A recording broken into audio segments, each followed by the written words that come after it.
How's everybody doing today? Good to see everybody.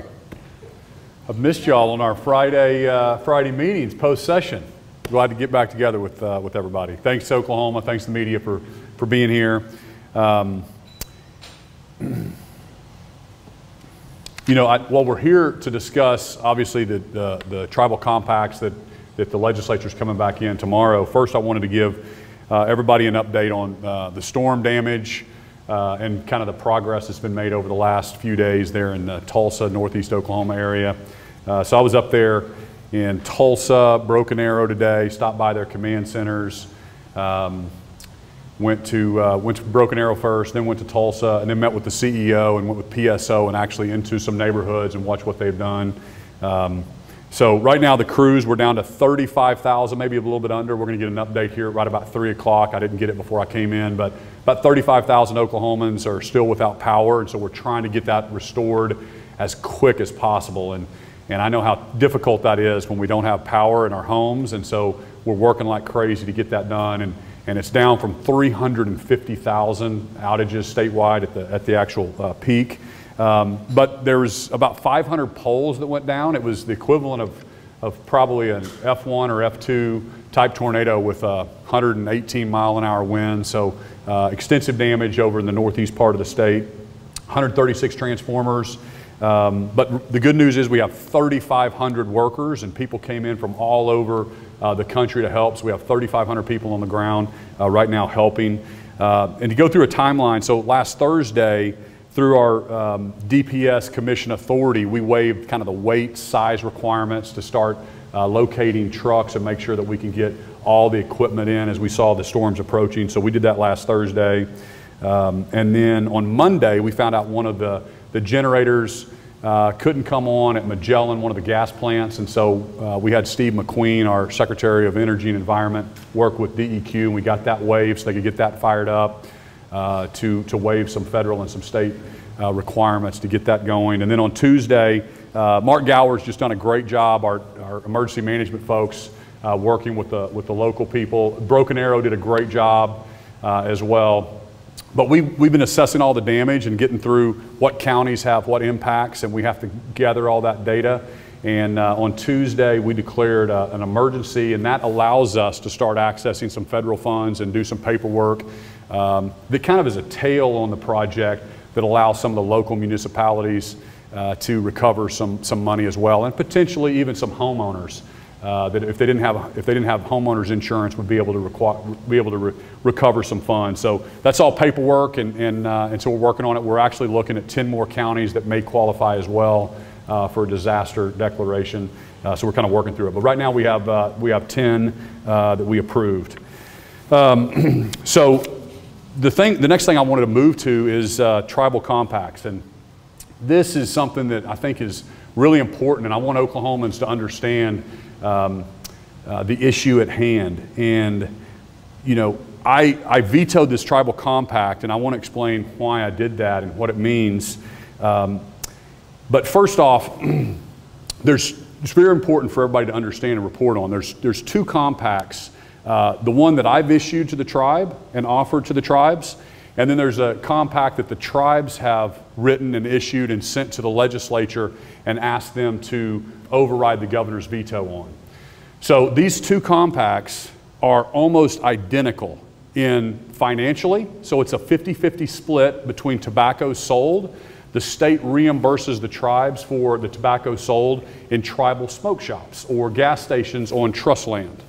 Last year, for example, we wired a little over $15 million to the Chickasaws and the Choctaws, respectively, in their tribal compacts. So we have offered them the exact same financial terms, 50-50 split for a 1-year extension. So what are the differences between the two compacts? The difference is really simple. On our compact extension that we offered, it simply says this, and we clarify that it's only on trust land, okay? That's the way Governor Keating had it. That's the way Governor Henry, Governor Fallon, and myself has it. The tribes don't want to sign that, in my opinion, or they would have already done it, and they're pushing for this compact that basically takes the definition of Indian country, and after the McGirt decision it has different consequences. It potentially could mean 42% of our state. That's why they want that compact signed. So I'm encouraging the legislature to not override that veto, and if it's really about a one-year extension and a 50-50 term, they should sign the one that we've offered the tribes. 2 of the tribes have reached out, we've offered it, it's available really to any of the tribes that ask for that. So why is the definition of Indian country so important? So right now the Strobel case, for example, the Strobel case needs to be reported on. Oklahomans need to understand this one for sure. It's before our state Supreme Court right now. And Strobel, Mrs. Strobel was an Oklahoman who has native descent like I do. And she said she doesn't have to pay income tax. She lives in the Tulsa area, lives in a fee simple house, regular neighborhood, says she doesn't have to pay state income tax. The tax commission said, yes, you do. Of course, we all pay income tax. And it's now before the state Supreme Court. Here's what's interesting. All 5 tribes have sent a letter, or basically it's called a amicus brief, in support of Ms. Strobel, saying, of course, she doesn't have to pay state income tax. The problem with Oklahomans that we're going to have with this is you can't have a case where Kevin Stitt, before I became governor, I'm the CEO of my company, and I don't pay income tax, but I've got a single mom of a different race that has to, and yet our kids all go to Jenks High School, we all drive on the same roads, we all benefit from the same services. It's not going to work. We can't have 2 different systems. And so it's so important that we have one set of rules for the state of Oklahoma. So back to this case, the compact case, I just think it's really important for Oklahomans to understand this issue. And I'm doing everything I can and asking and trying to explain this. I explained it to the leadership of the legislature. Hey, you don't need to run this compact because I've actually offered this 50-50 split on a one-year extension. Why are you doing this extension when I've already offered this? So again, I'm imploring the legislature not to override it. And my push for Oklahomans is share this with your friends and call your legislator. And if you want to expand the definition of potentially where the state would be obligated to pay compact fees for any gas station owned in eastern Oklahoma outside of trust land, then override the veto. But if you think it should be limited to trust land only, then you should not override this veto. So it's really that simple. I'll open it up to Q&A. Governor Stitt, will you commit to doing a one-on-one interview with Fox 25? Are you with Fox 25? I am. I'd be happy to do a one-on-one interview with Fox 25. So, Governor, the extension that you're offering the tribes, is that the same language that exists in the compacts now? It's the same language in the money part, so 50-50 split. So every tobacco cigarette carton that you sell, the state reimburses you for half of that tax. So that's the same. And it's a one-year extension, so that's the same thing as the legislature / the tribes are proposing. The only difference is we're clarifying it's only on trust land. It's that simple. And we cannot allow the definition to be Indian country post-McGirt, because then they're potential. I'm a business guy, so the first thing I would do, and I don't begrudge, and here's another thing, I don't begrudge the tribes. This isn't Kevin Stitt versus the tribes or the governor versus the tribes. I have to think about what's best for all 4 million Oklahomans. That's who I'm elected to protect. And I don't even begrudge them for arguing for what's better for them. They're on that side of the table. You want your governor on this side of the table thinking about what's best for Oklahoma. So they're definitely pushing what's best for them. But I'll give you an example. First thing I would do is go make an offer and buy OnQ, for example, or buy Quick Trip, or buy this company, or buy these gas stations in eastern Oklahoma. As soon as I close on that transaction, if I was the tribes, then potentially they're going to make the argument that that's part of the compact, and we would have to start wiring every carton of cigarette made to the tribes in that situation. To get their way, how much money are we talking about, you know, I have not looked at how much total tax revenue on cigarettes that we get, but it's going to be in the hundreds of millions of dollars. And that's another good point. I mean, it's a zero-sum game at the end of the day. The legislature then would be proposing would either have to cut. I mean, you can't have a whole group of people getting off the tax rolls and not paying taxes and then just thinking that the services are going to be the same for that part of the state. It's just so clear to me. But politics get involved. I hope that the legislature can hear me. I hope Oklahomans will call their legislator and say, this is what the governor's saying is right. He's fair on this issue. And, but you got to be involved. We have to have an informed electorate. We have to have people that understand what the issues are. And it's a no-brainer what to do. I tell Oklahomans all the time that if all 4 million Oklahomans could sit in my office on my couch and we could talk about the issue, if you're on the side of 4 million Oklahomans and a taxpayer, it's pretty simple what to do. Governor, there's a couple other bills that in the special session when they come back Monday, there's some discussions. The House was not happy that the Senate didn't hear a measure regarding judicial evaluation and statewide elected official pay. As a result, they did not hear 3 measures by the Senate. 2 of those, I wonder your opinion on. One of them is the money for the state question 781 fund, right, for mental health services, is to try to defer people from criminal justice. And the other one is the Oklahoma, the OK Pop Museum, which has received state money in the past, is not open for whatever reason, and it would be some sort of $18 million match if they raise this private money. The state would kick in $18 million. You're from Tulsa. Have you heard much about this, and do you have any advice for the legislature as they consider the Pop Museum and the other bill I mentioned? I really haven't. I saw some of those things the very last couple days of session. We saw those things flying around. I didn't know that was part of special session, whether they're going to re-bring those up or not. But as a general rule, you guys know me by now, and I'm really reluctant to spend the taxpayer money. I mean, I advocated for a tax cut so hard, still considering a special session. So as far as giving away money to museums, I'm going to have a problem with that.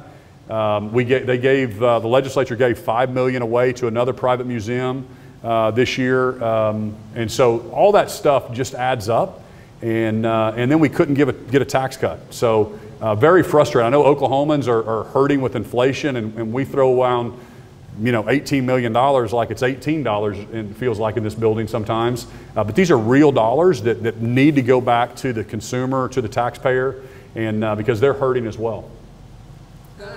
Cherokee Nation just put out a tweet saying Governor Stitt wasn't here to help Oklahomans in need after severe storms, but rushed back to destroy tribal sovereignty. So what are your thoughts on that? Again, I mean, everything I said is true. I'm only going to speak the facts. Oklahomans can see it. Again, they're going to try to attack me and say that I don't like them. That's nothing to be further from the truth. As a member of the Cherokees, all my cousins rodeo in the Indian Rodeo Association, and that's a cool part about Oklahoma. But we're all Oklahomans. And do we want to divide our state based on race or based on this or this county? It's not fair. The Hooper case, I just want to bring up this real quick. Hooper case is before the 10th Circuit. Hooper was a gentleman driving through Tulsa, and Hooper got a speeding ticket. And Hooper was part of a tribe, and so he said, I don't have to pay that speeding ticket. City of Tulsa, this isn't Kevin Stitt. City of Tulsa said, of course you have to pay the speeding ticket. Everybody has to follow the laws in the City of Tulsa.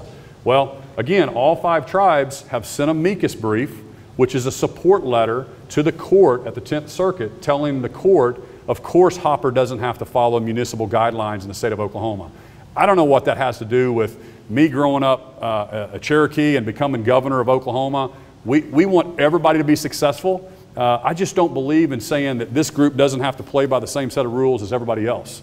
So again, very, very simple, has nothing against sovereignty, that we've all been working together for, since 1907. Let's keep working together, but let's not have one set of rules that favors one group over another. Last question. Yes, sir. Governor Anthony, in the session before Congress in the hearing, 17 or 16, I'm not sure, said there were no reservations in Oklahoma. And then in the aftermath of McGirt, I think he was the 3rd or 4th tribal leader to shift on the issue and say, well, yeah, there's reservations.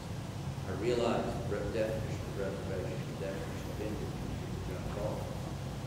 I wonder why he changed his mind, in your opinion, number 1, and number 2, if the Supreme Court can shift as much as it already has on the bird, what do you think might come next? Yeah, it's a great question. I mean, the short answer is the reason he switched is because he won a great court case and he knew there was a benefit there. But yes, since 1907, we've all understood. I mean, we grew up in Oklahoma history in Oklahoma that the great thing about Oklahoma is we didn't have reservations. We all worked together. We allotted out land 160 acres at a time at statehood. And that land has been bought and sold, and Tulsa springs up, and we all go to the same schools. We don't have a separate reservation or land held in reserve just by the tribes like they do in New Mexico or the Navajo reservation. And thank goodness, the poverty in some of those areas compared to Oklahoma, it's night and day. The education system is night and day compared to where we're at, compared to what a true reservation is in South Dakota. South Dakota, 93% of the people that live on reservation are in poverty, okay, compared to the state of Oklahoma. So again, I don't know why they're saying that. McGirt started as a defense attorney case that ran up to the Supreme Court that said that they were never disestablished. But to your point, the court also said on Castro that yes, the state still has jurisdiction. Indian land may be located in the state, but the state law still preempts everything. Okay, so that's what the Castro case said, and that's very important. It was a huge win at the U.S. Supreme Court when the court basically reversed a little bit of the McGirt decision and said state law is still dominant, even though you might have Indian tribes within your state. So go back and read the Castro case as well. So again, did your office notify Senator Treat he was acting governor during the storms? No. So we talked to Lieutenant Governor Pinnell. We talked to Pinnell, and again, I'm governor. You know, when I'm out of town, I'm governor. When I'm in town, I'm governor. Okay. Our state constitution is back to 1907. So the reason it says this is important for Oklahomans to know. You know, these things are written in 1907 when there wasn't cell phones, there wasn't the communication there was today, and so the governor would go for a month journey to D.C. on horseback, and so they had to have somebody in the state. But now with communication, I was on the phone the entire time, and but to sign an executive order, I have to be in the state. So Pinnell was willing to come back, so I was going to fly him back. But my team called and reached out to Treat and said, hey, will you sign the governor's executive order? We prepared it, we sent it to him. Thank goodness he signed it. Otherwise, Pinnell was coming back that night, and then I was going to be coming in the next day. I tried to get my flight switched up, but we had a great show. Again, supporting Tinker, had a great meeting with Boeing. They're going to continue to bring more engineering jobs to Oklahoma City.